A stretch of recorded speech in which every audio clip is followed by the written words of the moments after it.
పదే పదే చెప్పేది గతంలో ఏదైతే చెప్పి అధికారంలోకి వచ్చాడో క్యాస్ట్ ఒక ముఖ్యమంత్రి స్థాయిలో మాట్లాడుకున్న మాటలు మాట్లాడుతూ ఉంటాడు, బేదరుపులు అరుస్తూ ఉంటాడు. ఇప్పుడు కూడా మైలవరం నియోజకవర్గం గురించి ఆయన ఏం చెప్తున్నాడంటే ఒక బలమైన సామాజిక వర్గం మీద ఒక పేదాన్ని పెట్టాను అని మాట్లాడుతూ ఉన్నాడు. ఏంటి అసలు నిజంగా అక్కడ ఎవరు పేదాడు, ఎవరు బలవంతుడు? ఇప్పుడు ఇసుక, మద్యం, అట్లాగే బోల్డ్ వీటిలో నుంచి డబ్బులు బోల్డ్ కాజేశాడు. లక్షల కోట్లు ఉన్నాయి ఆయన దగ్గర. పేదోడు అని చెప్తాడు, బీసీ వర్గాన్ని అని చెప్తాడు, డబ్బులు ఆయన పంపిస్తుంటాడు. తప్పితే అభివృద్ధి లేదు, సంక్షేమం లేదు, ఎక్కడా రోడ్లు లేవు, నానా రోత అయిపోయింది. ఏదన్నా ఎవడన్నా ప్రశ్నిస్తే కేసులు, గొడవలు. మైలవరం నియోజకవర్గంలో ఈ గతంలో ఈ 5 సంవత్సరాల్లో చేసింది అసలు ఏమీ లేదు. చంద్రబాబు గారి గవర్నమెంట్లోనే ప్రాజెక్టులు వచ్చినాయి, అట్లాగే రోడ్లు వచ్చినాయి, సంక్షేమం జరిగింది, అభివృద్ధి జరిగింది. ఈరోజు కూడా ఇక్కడ అభివృద్ధి పక్కన పెట్టండి, అసలు అభివృద్ధి గురించి మాట్లాడడం పక్కన పెట్టేసి అసలు బ్రతికితే చాలు అనే పరిస్థితి తీసుకొచ్చాడు కదా జగన్. తెచ్చాడంటే ఏం లేదండి. ఇప్పుడు రైతు ఉన్నాడు, ధాన్యం కొనేవాడు లేడు, దానికి సబ్సిడీ అంటాడు ఎవడో, ఎరువులకు సబ్సిడీ అంటాడు ఎవడో. అన్నీ ఆగం అయినప్పుడు ఏం చేస్తారు? ముందు ఈ ప్రభుత్వాన్ని కూలదొయ్యాలి, చంద్రబాబు, బీజేపీ, జనసేన కూటమి గెలిపించుకోవాలి.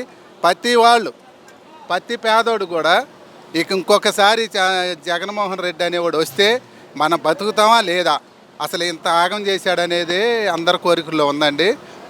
ఇప్పుడు మీకు ఎమ్మెల్యేగా వైసీపీ తరఫున పోటీ చేస్తున్నటువంటి సర్నల తిరుపతిరావు అనే వ్యక్తి అసలు అంత అర్హత కలిగిన వ్యక్తేనండి? కాదండి. అతను ఏంటంటే ఊరికే నామక పెట్టారు. డబ్బంతా జగన్మోహన్ రెడ్డి పంపిస్తాడు.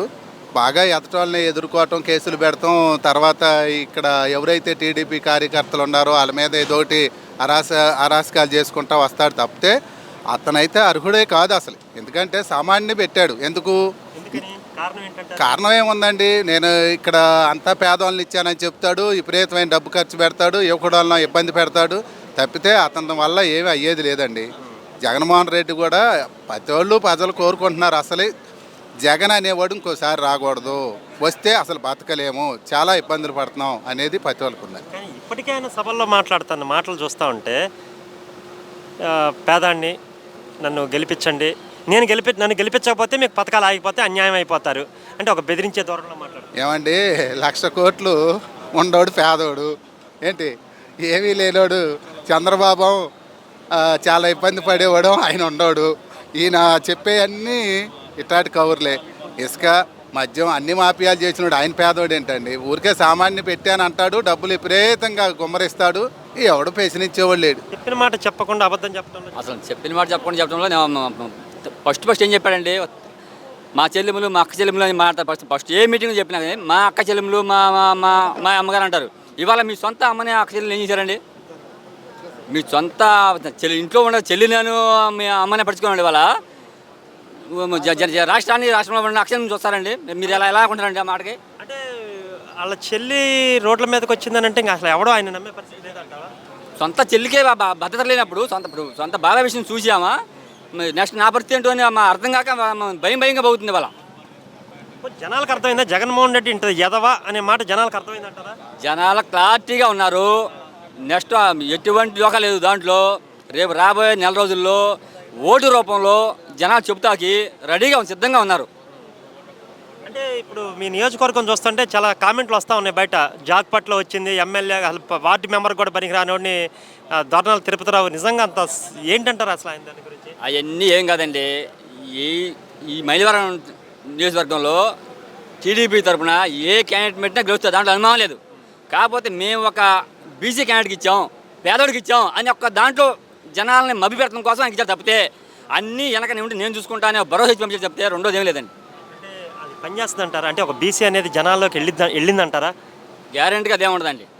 అదే బీసీ అనేవాళ్ళు ఒక వర్గం తప్పించి మిగతా అందరు బీసీ కులాలు ఎక్కువ టీడీపీకే ఉన్నారండి.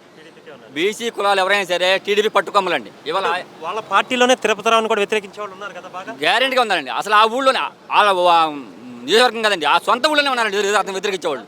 అతను ఉన్న ఊళ్ళోనే మైలవరంలోనే అతను వ్యతిరేకించేవాళ్ళు చాలా మంది ఉన్నారండి. ఇవన్నీ ఏం కాదు సార్, అది పేద అనే ఒక మాట చెప్పి ఆయన మభ్యర్థం చేసి జనాన్ని తప్పితే రెండోది ఏమీ లేదండి. కానీ అది మాటల వరకే పరిమితం అవుతుంది. 6 కోట్లు పెట్టి పార్టీ ఆఫీస్ కూడా ఓపెన్ చేశాడు, ఆయన పేదోడేంటి అని అంటున్నారు. మరి అంతే కదండి. ఇప్పుడు పేదాన్ని మనం అనుకుంటున్నాం, అతని అనుమానం ఏమన్నా మనం చూడాలి కదా. ఇవాళ సీటు తెల్లారే రెండు కొత్త కార్లు ఇచ్చాడు. మరి జనాన్ని మొత్తానికి ఏం కావాలంటే పార్టీ కార్యకర్తలకు డబ్బులు ఇస్తున్నాడు. ఎలా వచ్చింది డబ్బు? పేదోడు అంటున్నారు. ఆ డబ్బులు ఎలా వస్తున్నాయి?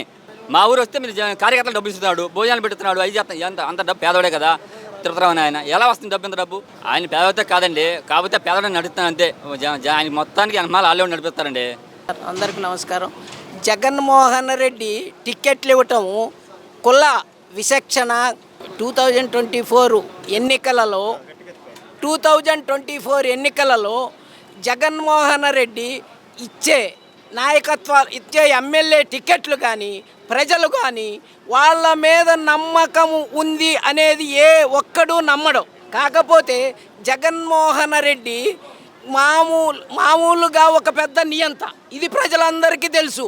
కాబట్టి ఎవరు టికెట్టు, ఎవరు ఎమ్మెల్యేలు, ఎవరు ప్రజలు, ఎవరు నాయకులు, ఇవన్నీ కూడా అసత్యం. యాక్చువల్గా జగన్మోహన్ రెడ్డి దృష్టిలో ఆయన చేసే అరాచకాలు ప్రజలు భరించలేక ఆంధ్రప్రదేశ్ రాష్ట్రం అంతటా కూడా ఆయన చేసే అవినీతి ప్రజల గుండెల్లో బాగా అలుముకొని ఉంది. ఈ ఎవరు క్యాండిడేటు, ఎవరు ఎమ్మెల్యే, ఏ కులానికి సంబంధించింది అనే మాట మాత్రం ఉపయోగమే లేదు. జగన్మోహన్ రెడ్డి ఇచ్చే టికెట్లు తర్వాత ప్రజల మీద, ప్రజా నాయకుల మీద అసలు నమ్మకమే లేదు జగన్మోహన్ రెడ్డికి. ఆయన ఒక పెద్ద నియంత. ఈ ఎలక్షన్లో గెలిచి మొత్తం రాష్ట్రాన్ని ఇప్పటివరకు సగం దోచుకున్నాడు. మిగిలినవన్నీ కూడా వచ్చే ఎలక్షన్లో దోచుకోవాలని లక్షల కోట్లు కూడబెట్టి ప్రజలకు లక్షల కోట్లు పంపిణీ చేసి గెలవాలనే ఉద్దేశం తప్ప క్యాండిడేట్స్ విషయాల విషయంలో కానీ మొత్తం ప్రజలు పూర్తిగా అవగాహన అయ్యింది. మన ఎమ్మెల్యే క్యాండిడేట్ కూడా కృష్ణప్రసాద్ గెలవటం 100% నిజం.